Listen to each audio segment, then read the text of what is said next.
I'm Jessica Cruz, and I was in a car accident. It was back in 1998. I was 12 years old. It was within the first month or two, I would say, and I would have these uncomfortable feelings come over me. I would have a deja vu kind of feeling, and I would smell things or sense things that weren't really there, and like stare off into space unaware of my surroundings with no memory. The EEG determined that it was epilepsy.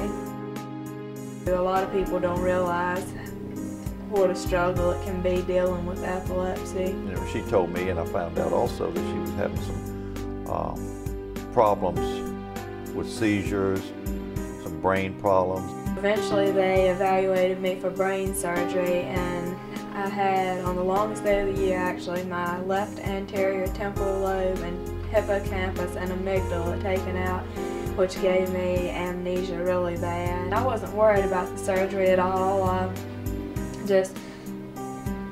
had left it all with God, and I wasn't worried about it, and I was just really disappointed when just a week later I was having seizures again. She sucked up the handicap she had and dealt with it, and wanted to do well, didn't want to fall behind, and was willing to accept help if she felt like she needed it. My grades slipped because I had to come home from school, and from the time I got home to the time I went to bed, do homework and study like crazy. And I wasn't able to play softball or do any of those sports or any of the extracurricular activities after school because I had so much trouble as it was. The part that is taken out, the other half of your brain takes over the function of that which is taken out. And that's something I didn't know until I faced it myself.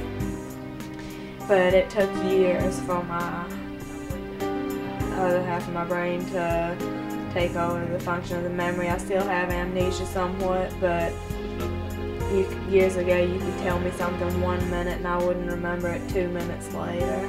That's why I had so much trouble in school. Jessica seemed to go the extra mile for herself, and I got no problem with helping somebody who tries to help himself, and Jessica definitely tries to help herself, and doesn't want pity, doesn't want sympathy. She just wants, you know, if it's necessary, somebody to speak up for her and help her out if she needs it. I think you don't really realize how hard that can be. I mean, some people kind of overlook it and say, oh, just a little memory trouble, but until it's actually hit you yourself, you don't see how hard it is. I lost a lot of all of my friends after the accident, so it was really hard.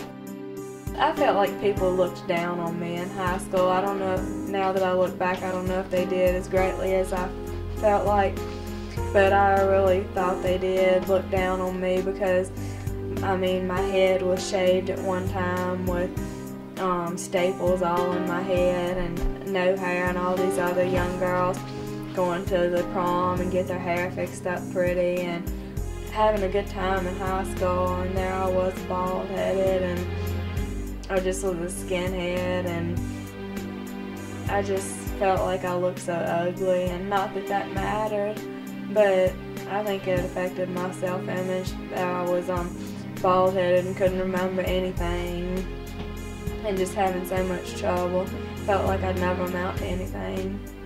I never understood much about people having disabilities until I had these troubles, and then I began to feel sorry for them and see, well, they're just as equal as us, they're just the same, they just have more trouble, and actually I think now that's what makes them stronger. Seeing someone graduate from college or succeed in anything, I would admire an individual who has a disability and succeeds. I would admire them much more than a normal individual who doesn't have any problems. No one knows what lies on the road ahead, but God has told me there's nothing to dread. He'll hold my hand and show me the way until I'm with Him